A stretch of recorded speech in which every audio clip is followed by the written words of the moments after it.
Welcome home to USA Global TV and Radio. Ours is a place where dreams take flight, voices are heard, and stories are shared. This is where cultures meet, connections are formed, and ideas are transformed into action. This is your destination for authentic storytelling, diverse perspectives, and meaningful conversations. We're where global stories unite and bridges are built beyond all borders.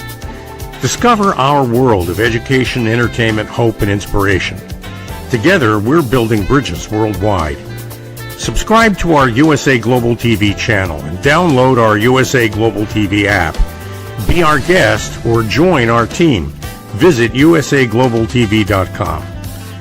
With heartfelt thanks to our executive producer, Dr. Jacalyn Kerbeck, music scored by Yifei Tang from Cloud Road Music, creative direction by Paul Garcia, and I'm Al Cini, and I'm very proud to be part of the USA Global TV and Radio family. So join us here at USA Global TV and Radio. Make us your home for global connection. All rights reserved. This video and its contents are the exclusive property of USA Global TV and Radio. Unauthorized use, duplication, or redistribution in any form is strictly prohibited. Thank you for being a part of our global community. Let's inspire together.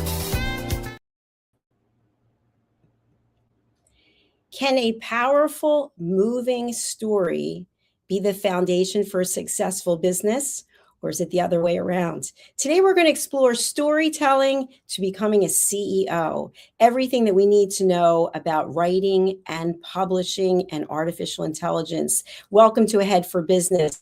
Joining me today is my dear friend, mentor, and co-host, Mr. Al Cini, who is the co-founder of Profit for Teams. Let's welcome him to the program. How are you, sir? It's, I'm doing just fine. And we're talking about one of my favorite, I'd say, literary genres, which is science fiction. I have been called a nerd both to my face and behind my back. So here's a chance. Today is a chance to talk a little bit about that. I'm really excited about that. That's fantastic. And as you know, I've written 26 books so far, I think. So I have some knowledge. I'm waiting for you to write your first book. I don't know what is going on there. I'm going to keep harping on you. But we have a guest who comes to us from Creative Edge and Mickey Mickelson, our dear friend. His name is Edward Willett. And not only has he written his own books, not only does he do his own podcast, but he also has a publishing company and has published a huge amount of books in 1 year. We're going to get to that for other people. Let's welcome Ed to the program. Great. Hello, nice to have you. Nice to be here. Morning, Ed. You certainly have accomplished quite a lot in your career. And so our topic today is really moving from a storyteller to a CEO. And we were chatting backstage about the fact that many people will write a book without the idea of actually being a business owner. They might just think it's a hobby. I've got something I want to share. What are your thoughts about the significance of actually looking at writing and publishing as a business? Well, I think if you want to do it full time, you have to think of it as a business. And for me, I started as a newspaper reporter and photographer, but I always knew the reason I went into journalism was because I knew I wanted to be a writer. So I was planning that a very long time before I actually became a freelance writer. So I worked for several years as a newspaper reporter and then editor. And I was editor of my local newspaper at the age of 24. And then I worked at the Saskatchewan Science Center here in Regina as a communications officer. But all of that was practicing for when in 1993, I became a full-time freelance writer. And immediately that made me a business. And then, of course, the challenge with all businesses is how do you keep it going and how do you make a living at it? And although my first love has always been writing science fiction and fantasy, I wasn't immediately selling it, just short stories here and there at the time. And so I began writing anything, everything. I did some writing on a outdoor wildlife documentary series here in Saskatchewan for a while. And I would write for anybody that wanted me to write. And that's basically what you have to do as a freelance writer, is be willing to take on projects that maybe are not within your immediate love. At least this is how I had to do it. So absolutely anything. But the training I had as a journalist had taught me that if you ask questions and do your research, you can write about anything, even if you don't know anything about it up front. You have to learn about it. So the other thing that I've learned as a writer is that you have to be learning all the time. And my first book was not even a novel. My first published book was using Microsoft Publisher for Windows 95, published by Q, I think the company was called. And basically, I just saw, I think it was on CompuServe. It was so long ago, as you can tell by the title, that somebody was looking for a writer, that this company was looking for writers, and I auditioned basically and got it. And my second book was using Microsoft Publisher for Windows 97. So I was kind of stuck in that kind of thing for a while. And the novels didn't come along. My first novel didn't come out till 1997, I guess. Yeah. And it was with a very, very, very small publisher, but it was a start. And then since then, I published a lot of novels, but I still will write absolutely anything. Almost anything. I should qualify that a little bit. If someone asks me to and is willing to, pay me. Oh, great. And, I'm going to want to, I am personally, because I like this stuff, I'm going to want to talk to you about science fiction and fantasy and in general, and whether it's commercialized to the point where now it's being ruined, kind of the way country music has been ruined. But I want to talk to you about that, because I think it's an important area of literature that maybe has been spread a little thin. But we'll talk later. For now, though, I want to hear from you about Shadowpaw Press. Is it just science fiction, or what kind of authors do you publish? Well, yeah, Shadowpaw Press had an interesting beginning. I started it in 2018 because I had finally, after many years, collected enough of my own short fiction that I thought I could put together a collection, and I was just going to self-publish it. But I talked to a local publisher, Heather Nichol at Your Nicholsworth Publishing, and she said, "No, you should start your own publishing company." And as I keep saying, I haven't thanked her properly for that yet. But that's how it started. And then I also had my grandfather-in-law. This is his house we live in. Some of his books are still on the shelf back there. The First World War memoirs of my grandfather-in-law, Samson J. Goodfellow. He had written those late in life, and I thought that'd be a good book to bring out. So I had two books that I wanted to bring out, and they were the first Shadowpaw Press titles. And I got the First World War memoirs out just in time for the centennial of the armistice in 2018, which was good timing. I got front page coverage in the local newspaper by timing it just right. But after that, for a while, my focus was actually on my own books, which had come back to me because I had metaphorically killed a number of publishers. They would publish me and then they'd go out of business. I don't think it was my fault, but that's what happened. So those rights came back. I mean, I was putting out new editions of things like Spirit Singer, which had won a Saskatchewan Book Award and stuff like that. And then I was writer-in-residence at the Saskatoon Public Library, and I encountered a book there called Thickwood that I thought deserved publishing. And I said, if you'd reach out to me, I might, publish it in my little publishing company. And it did come to me. Somebody else that I knew, another writer, Matt Hughes, had a young adult book he was looking for a home for, and he asked me if I'd be interested, and I said okay. And also through the podcast, The World Shapers, where I was interviewing other science fiction and fantasy authors, I developed an anthology series. I heard somebody give a presentation at the Sask Books annual meeting about kickstarting an anthology, and I thought, I know some authors.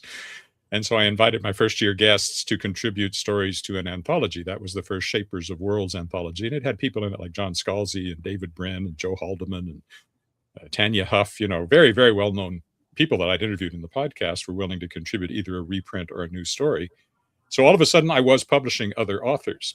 And I wasn't just publishing science fiction. Thickwood is a historical novel that combines the All-American Girls Professional Baseball League, a league of their own, with raising horses in Saskatchewan. It's about a young woman who played in that league and then came back and wants to raise horses. And even the young adult book from Matt Hughes, although he writes science fiction, was not science fiction. It was an outdoor adventure tale set in Alberta. So I realized I was open to just about anything. And since then, Shadowpaw Press does publish a lot of science fiction and fantasy because that's my first love. But it also it's published poetry, it's published nonfiction, it's published literary fiction, literary short story collections, one picture book. It's very eclectic. It's great.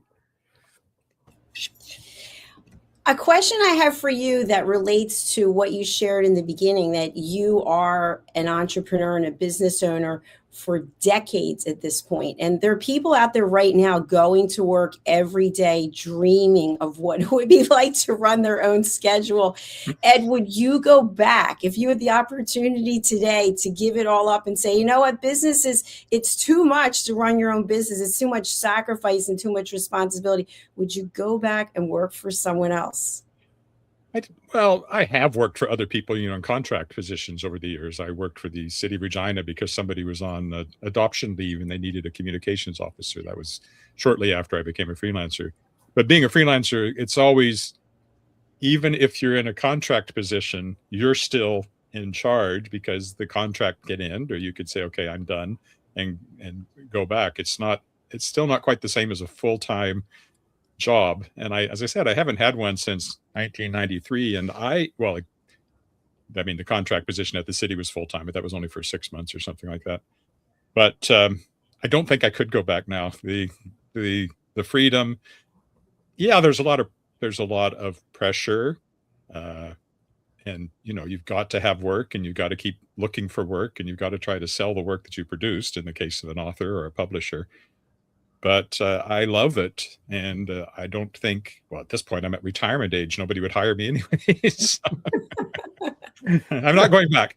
I will say, however, that I remember when because I knew as a teenager, I wrote 3 novels in high school. I knew I wanted to be a writer. And I remember I was reading in like Writer magazine and Writer's Digest and stuff. And I think I don't remember who it was that said it, but there was an old definition of a freelance writer as a man with a typewriter and a working wife. And I do have to give a shout out to my wife, who's a professional engineer. So that certainly helps on the household income. That's great. Good. The team effort. Thank you. That is, Dr. Jacalyn, you raised such a great point when you asked the question, would you go back to working for somebody? Because no matter who we are, whatever level we achieve, we're always working for somebody. There's always somebody we're serving. So as a publisher, I'm imagining Ed serves the authors and the readers and the audience who consume the material. And so you're always responsible to somebody. And managing that responsibility, I think, is a key part of being successful in publishing, isn't it, Ed? Yes, and you're quite right. When I do a lot of editing. I edit. Even if I'm not the developmental editor, I've occasionally hired an editor to work on a particular title. I do all the copy editing. So every book that comes through, pretty much, with a couple of exceptions, I have gone through and done all the editing. And when I'm editing, I'm trying to serve the author as well as me as the publisher. If I've decided to publish the book, my editing is focused on making the author's voice as clear as possible by, correcting infelicities and phrasing or bad punctuation or whatever it might be. Paragraph breaks. I'm big on better paragraph breaks when I'm editing, but that's all in service to the author. And you're also in service to the reader, because the whole point is to produce books that people want to read. It's easy to produce a book that nobody wants to read. There's not much point, because books have to have readers. So yeah, I think that's very fair. It's like the Bob Dylan song in the 80s. You got to serve somebody. Yeah, Ed, in our audience, we have people who potentially have written books, or they're thinking of writing books. They own a business, and people can go to Amazon and they can self-publish. What's the advantage of going to Shadowpaw Press and working with a publisher like yourself as opposed to self-publishing? Great question. That's an interesting question. When I started, Shadowpaw Press, except for being a title, Shadowpaw Press, was not that different from self-publishing, because my outlets were not just Amazon. I have always done wide ebook releases, but print on demand. So through Ingram, Spark, and through Amazon KDP, which, your book is out there and it shows up in bookstores worldwide through Ingram. Doesn't mean anybody's going to buy it, and bookstores don't necessarily buy a lot of books that are published through Ingram Spark that way. But then I got a small distributor, and I think what a publisher usually offers is that distribution of some sort, where they actually get books distributed, hopefully to bookstores, so that people who aren't buying all their books online also find them, or schools or libraries are more likely to bring them in. And so I always worked toward that. It took a while to get there, but I'm now a member of Literary Press Group Canada, and through LPG, which is a collection of smaller publishers across, mostly smaller publishers. Well, some are much, much larger than me. I'm about as small as they get. But across Canada, I'm distributed by a company called Lit Distco, which is one of the main book distributors in Canada. They also distribute into the US, although it's not as big a part of their operation. And then I also have, through LPG, I now have a sales force, which is always an interesting thing to me, that there are people who are going out to bookstores, and they're connected with a major public, what do we call them? Public relations? I don't know if you call them that. Marketing, I guess. Manda Group, it's called. So that's what I bring to someone whose book I publish, is that it's getting proper distribution. It's got a sales force going out to bookstores and saying, here's a book, and they have a sales meeting. They decide which ones they're going to focus on and which ones they think will do really well. And it does make a huge difference in the number of books, with some exceptions. There are people who are self-publishing who have sold more books than I will ever sell in my life, or ever have sold in my life, even with 60 books. But they're like, bolts of lightning seem to hit those people, and everything works that way. The vast majority of self-publishers aren't selling a lot of books. And I'm kind of a step up from that. And you also have the fact that you've got, you're not paying for editing. I look after the editing. You're not paying for cover design, all those costs that you have to put into a book. If you're self-publishing, a traditional publisher will look after. That's all great reasons for people to reach out to you, Ed. And if they're thinking about writing a book, working with you, rather than it's more than just printing it. And I think when you mentioned distribution, a lot of people, I think, overlook that step. Yeah, and it's the major thing. And 12 of my novels were published by Daw Books, which is one of the major science fiction fantasy publishers in the States, and was for a long time. I don't think they're still published. They're bought by Astra Publishing. I don't know what their distribution is, but they were distributed by Penguin Random House. So I was used to that level of distribution. I can't match that in my little publishing company, but it's still it's solid, and it depends on the author. I've had now 4 books from Robert J. Sawyer, one of the big names in science fiction. And as soon as I had one of those, my sales go. Yeah, so all of a sudden. A lot of it comes down to the actual author often. So even if you're published by a traditional publisher, Rob is a most amazing promoter of himself and his books. He's in conventions all the time. He does speeches. He's out there constantly. And so if you can build that kind of platform as an author, that's actually a very attractive thing for a publisher when they see that. When you were talking, Ed, I started laughing when you mentioned Ingram Spark, because I happened to look at my report from last month, and there were 2 sales, and I thought, who are these 2 people? Where are they? It's amazing. 2 books were sold. It's crazy, because even though you put your books on Ingram Spark, they're not going to actually be in the bookstore unless someone comes in and asks for them. That's my understanding. And then books start out in the front. I guess they're from the New York Times, whatever the hardbacks, the ones that have the most sales, and then eventually things get moved. But what about someone who is self-published? Can they then come to you and say, hey, I'm really not cutting it doing what I'm doing. Can you help me with distribution and marketing?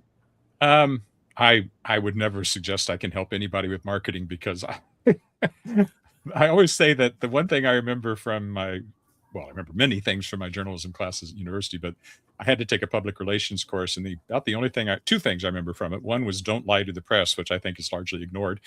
And the other one is 90% of public relations is wasted, but nobody knows which 90% it is, which applies to marketing too, because, I've done print ads, and I've done Amazon ads, and I've done Facebook ads, and it's hard to tell if anything works.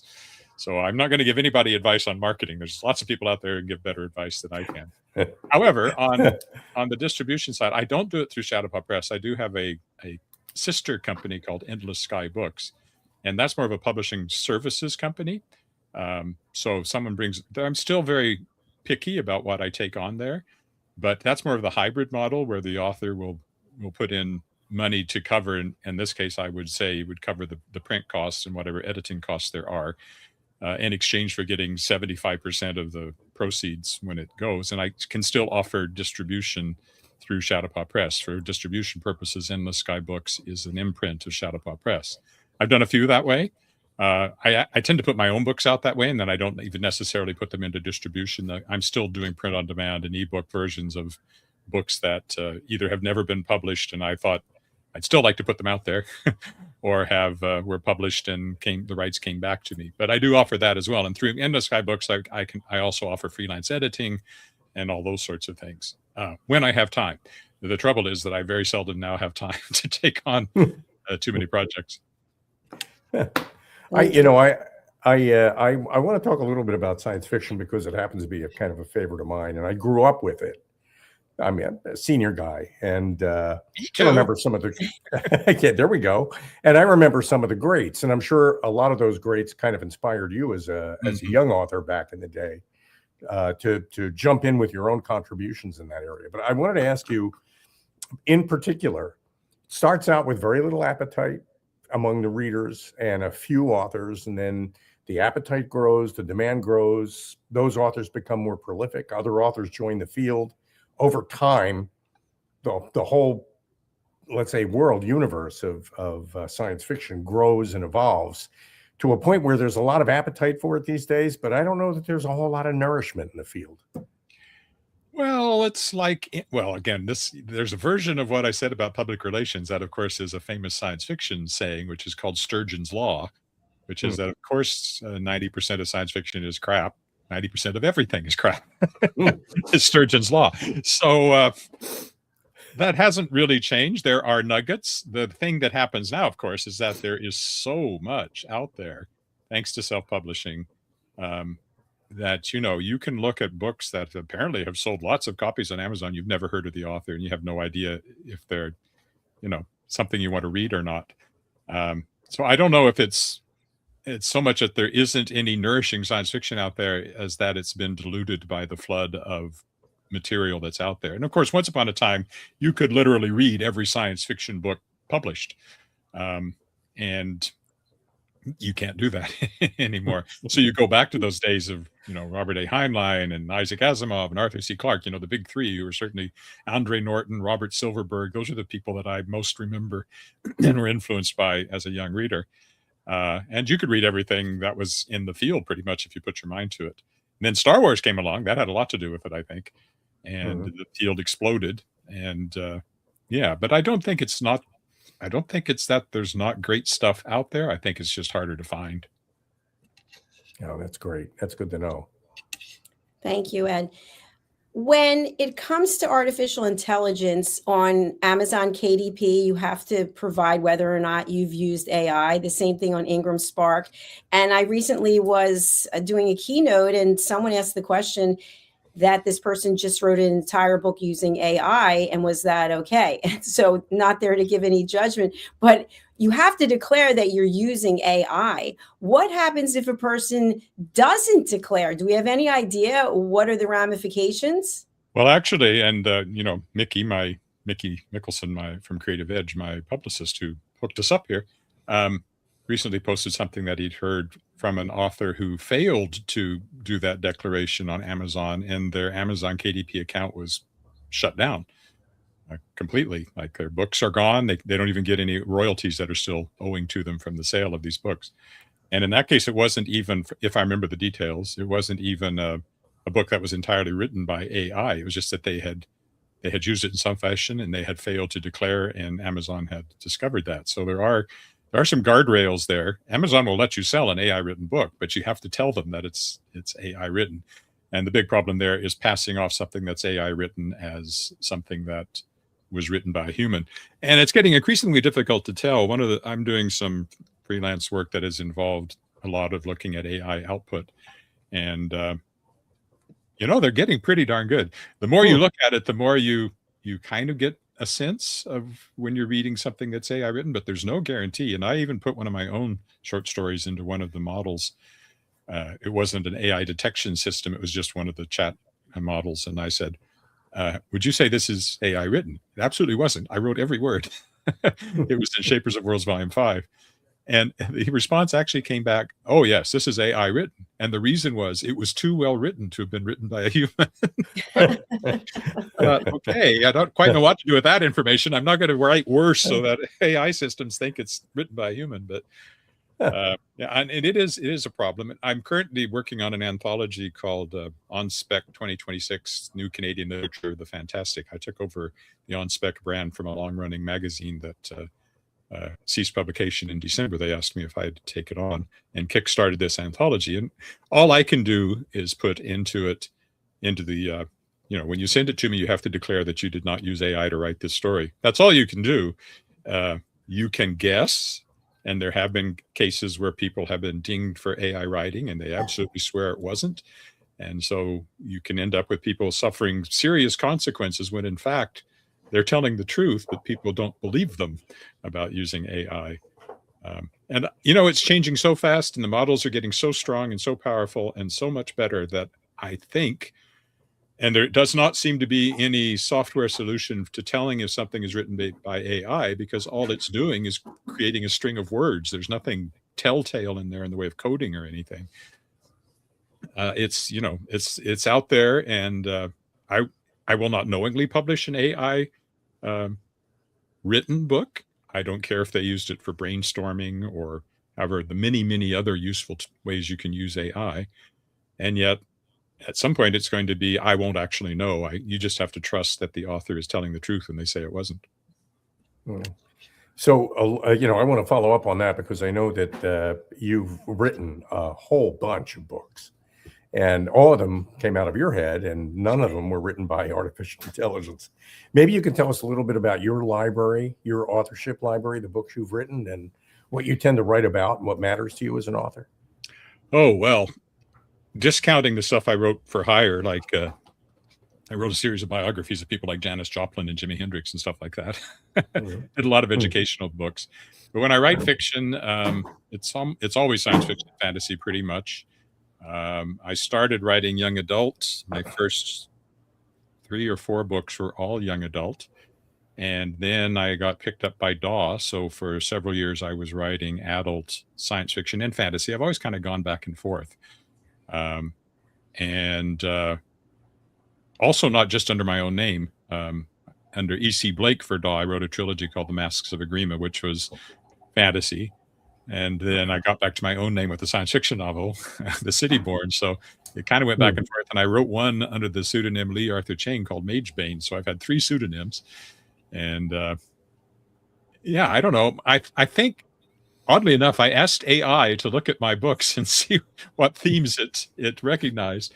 And this was Grok, and it told me, I thought it was pretty good. It said I tend to write about ordinary people who suddenly find themselves in extraordinary circumstances. They may be living in a science fiction or fantasy world, but they're ordinary people, and then something changes and they're thrust into something where they have to make decisions, important decisions, and take actions that will, hopefully make things better.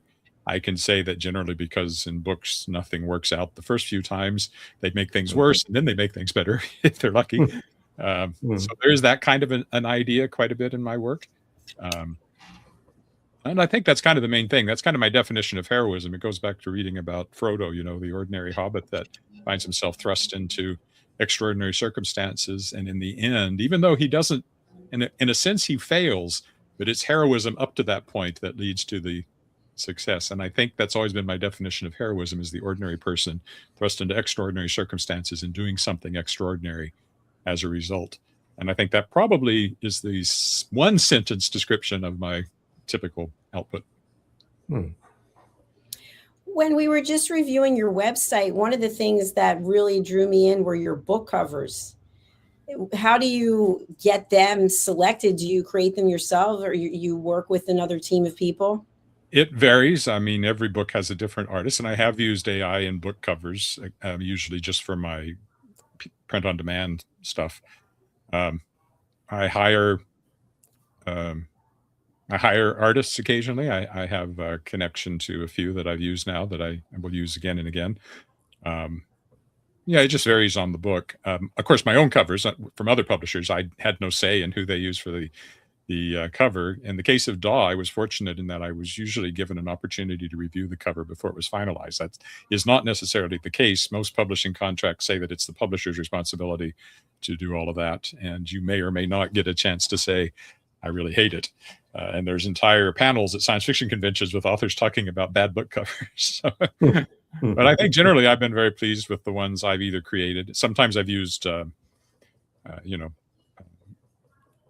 what do you call it? Stock. That's the word. Stock images through Shutterstock. I've created a number of covers that the authors were thrilled with, and that got compliments from other people. So I do have an eye for it. I had an art minor, so I do have a design element in my background as well. I used to be an editorial cartoonist of all things. Oh, good. So yeah, I don't know.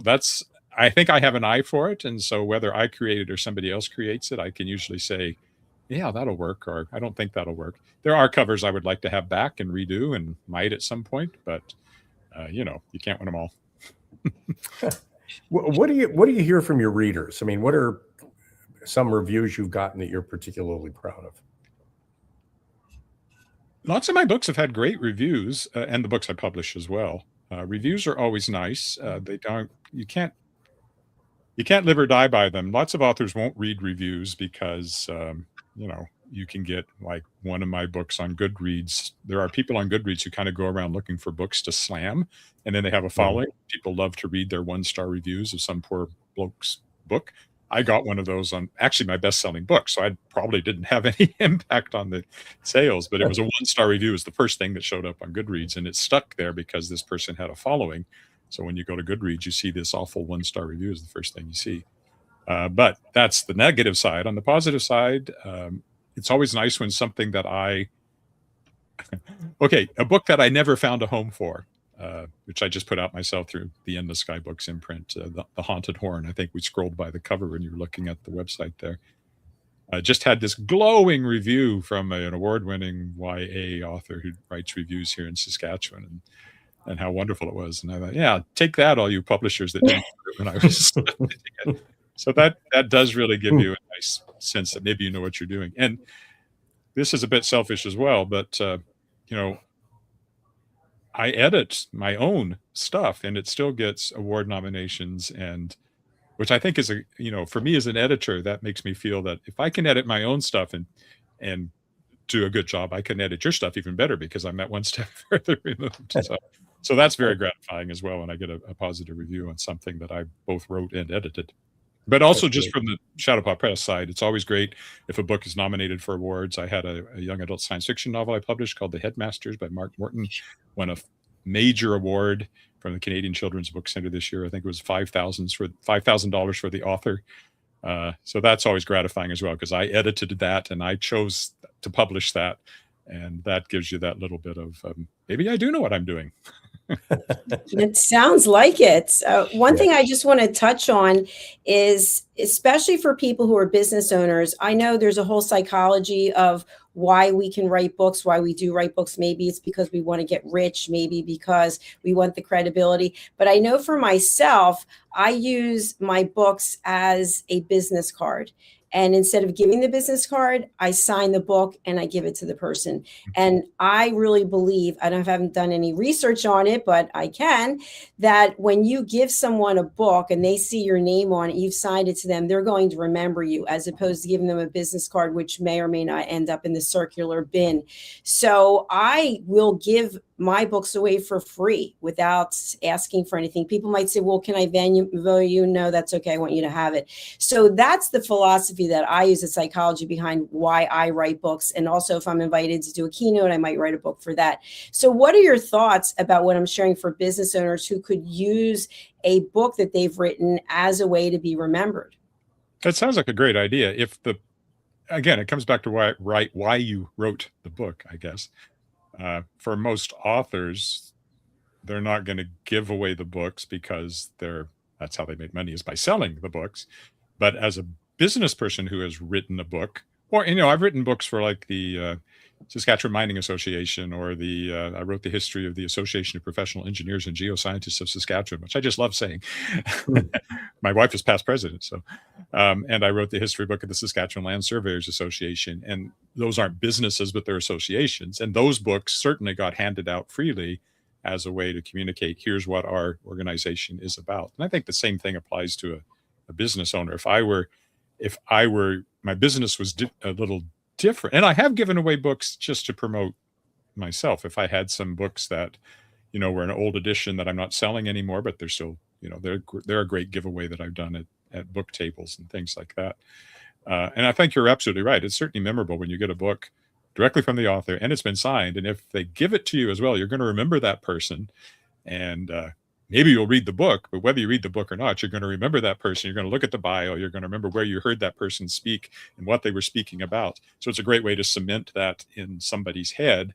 And hopefully the book also gets read, because ultimately the real reason for writing books is to communicate with readers. Well, that's, I know we're coming up on the end of the program. We mentioned a little bit in a kind of a brief pre-interview before we went on the air we talked a little bit about writer's block. And I know that for Ed Willett, on any given morning, there's publishing to be done, there's writing to be done, or there's Netflix. How do you manage that choice? Writer's block simply doesn't exist for me, except in the narrow sense that sometimes I feel like I don't have time to do the writing I need to do. And I think it goes back to being a newspaper reporter and editor. When I started my career, I was 20 years old. I had my degree in journalism, came back to my hometown newspaper, the Weyburn Review in Weyburn, Saskatchewan. And, you had work to do. You went out and you covered things. You took notes. You had to write the story and get it into the paper. It was a weekly, but still, I wrote, sometimes 3 feature articles a week where I was interviewing people. I had a weekly column pretty soon after I started that carried on all the time I was there. You had to sit down at the keyboard and work because that was your job. And as a freelance writer, that's still your job. So I do, as I pull back a little bit, as you mentioned, I put out 20 books a couple of years ago, which is way too much for one person and a cat. I'm surprised he hasn't showed up actually for the podcast. Cutting that back to a more reasonable amount that I can maintain then gives me more time to get back to my own writing, because writing has always been my first love. The publishing came along and I'm happy that I'm doing it and I'm proud of what I've done with it. But at my heart, I'm still a writer. So my writer's block takes the form of having so much pressure coming at me from the publishing side, which is like a fire hose of stuff that comes at you all the time, to make it more difficult to sit down and write. But as soon as I sit down at a keyboard, if I'm in writing mode and I start typing, I never just sit there and say, I can't type. I could just sit down and type and words will come and they may turn into something. I usually plan a little more than that, but it works. And I think it's like a muscle that you exercise. You exercise your writing muscle. And anytime you need to write, you're able to sit down and write. That's, Dr. Jacalyn, you're always bothering me about why am I not writing my book? And what I have to do now, based on what Ed just told me, is find my settings, click on the icon, go to writing mode, and turn that on. That sounds reasonable. That's pretty much it. Sounds like a good start, Al. Okay. Ed, I want to thank you for being here today and bringing some focus into the value of storytelling, and also how business owners can be storytellers who actually are benefiting from sharing their stories. And you not only are your own writer, your own author, you're also a publisher distributing other people's content, and you're a podcaster. Who's a good person to reach out to you, and how would you like them to do that? Oh, you can just go to my website, edwardwillett.com, and you can contact me through there, or through publisher shadowpawpress.com, or through theworldshapers.com. They all have contact information on them. And I get all the emails from all of those sources, and I will see it if you reach out to me. Just don't sound like you're an AI written marketing scheme, because I'm getting about 6 or 7 of those every day from people, AI written stuff purporting to be from somebody that wants to do something with my book. So, sound like a human being. That will help, but I will get it if you come through any of my various websites. All right. Thank you very much. We have shared your websites as well as your Facebook. And so for people who are listening later, when this becomes a podcast, you'll be able to see all the information in the notes. Ed, thank you so much for being here. We wish you the best and look forward to seeing you on a future program. Thanks so much for having me. It was fun. Thank you. Pleasure. All right, Mr. Cini, what are your key takeaways from the show today? Well, he, as an author in science fiction, which I'm not, which Ed is, obviously, he talked about the importance of heroics. I mean, the science fiction and fantasy, I mean, all stories are built around role models that people can emulate. Most, the really good ones are. Lady Ella, The stories of the listening mentor, the animals, the animals in the barnyard who do it well or not do it so well. Those stories are all about inspiring people who read those stories to become better people by learning from the role models that those stories present. That's really true in science fiction. It's kind of a running theme.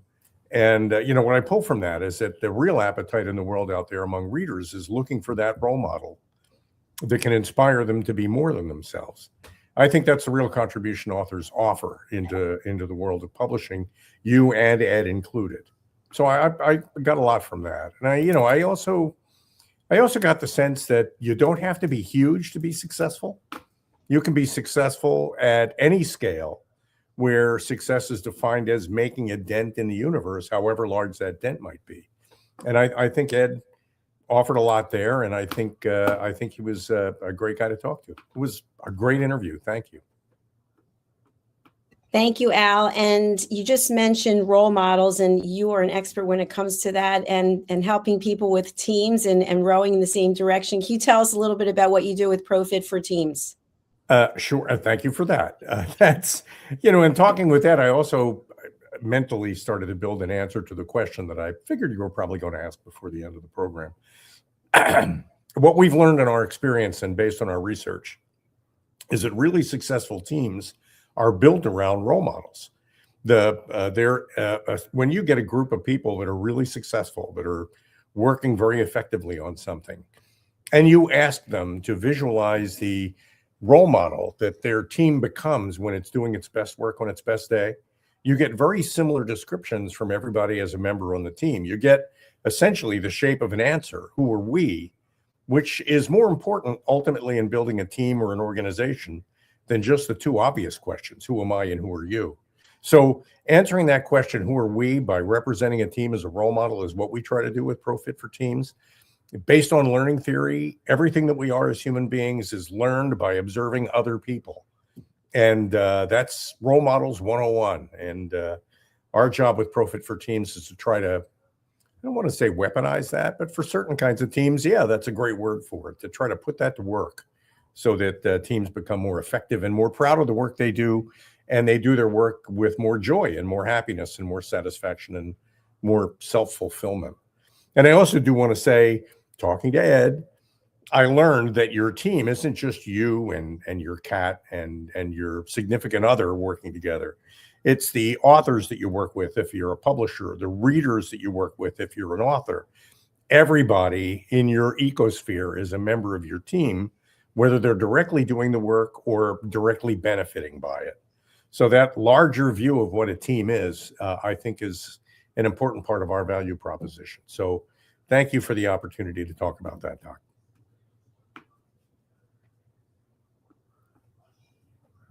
Thank you, Al. I appreciate all the work that you're doing at ProFit for Teams, and I really enjoy this time that we spent together. I think we both got a lot of value from having Ed on the program, and Definitely. I want to thank you, and I look forward to seeing you on our next episode. I can't wait. Thanks, Doc. Thanks. Bye for now. For those of you who are wondering, where can you watch us on a regular basis? Because we are on many different platforms. I suggest that you go to our YouTube channels, where we have earned the YouTube Silver Creator Award for over 100,000 subscribers on USA Global TV and Radio. And Dr. Jacalyn Kerbeck, which we started a couple of years ago, we now have over 40,000 subscribers. So please, we'd love to have you join us. And as we close out today, I want to share with you one of the things that I really am passionate about, which is stop giving away your value, boundaries, pricing, and the business of respect. And this is a book that I wrote to help everyone out there who is continuously saying, yes, yes, I'll do it, of course. And you go home and say, why did I do that? Or you're giving all your services away. You're undercharging for your services. And then at the end of the year, you're wondering why you didn't make any money. Stop giving away your value. Take a look. How much of your value have you been giving away? Saying yes when the answer should have been no?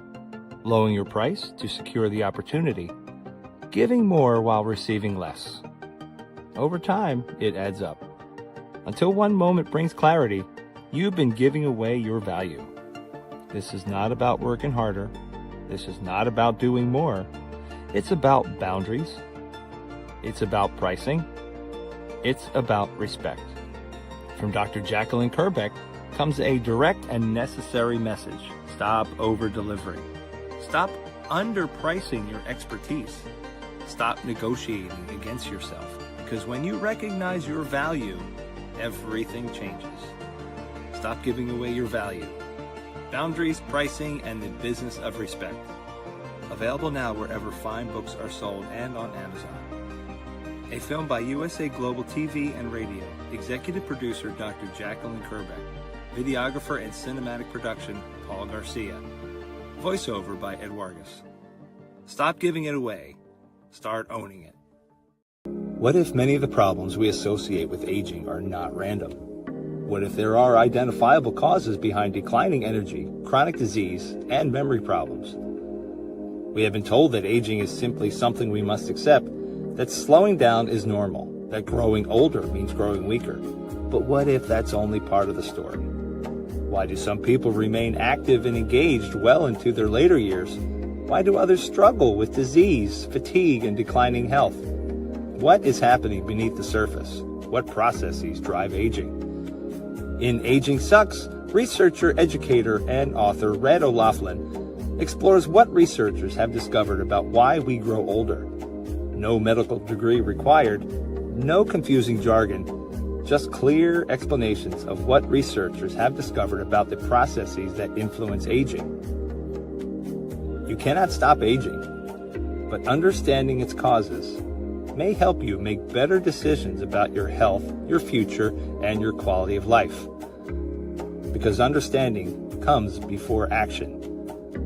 Action creates hope. Aging sucks. End the guesswork. There is hope. Thank you, viewers and listeners of USA Global TV and Radio, for joining us today. We're honoured to have your time and attention as part of our global community. At USA Global TV and Radio, we believe in the power of authentic conversations, meaningful connections, and creating a world of possibilities together. Want to be part of something bigger? Join our team of elevated listeners at usaglobaltv.com, a space where your voice matters and your ability to listen transforms relationships. Stay connected with us across all our platforms for thought-provoking discussions, expert insights, and empowering stories. Subscribe to our channels at youtube.com/c/usaglobaltv. Follow us on social media and explore the endless opportunities we're creating for growth, learning, and inspiration. Together, we're not just broadcasting, we're building bridges and changing lives one conversation at a time. For inquiries, contact us at info@usaglobaltv.com. Produced by Executive Producer and Director Dr. Jacalyn Kerbeck. Voiceover by Mike Porter. Creative direction by Paul Garcia. All rights reserved. Visit usaglobaltv.com to view our full terms and conditions.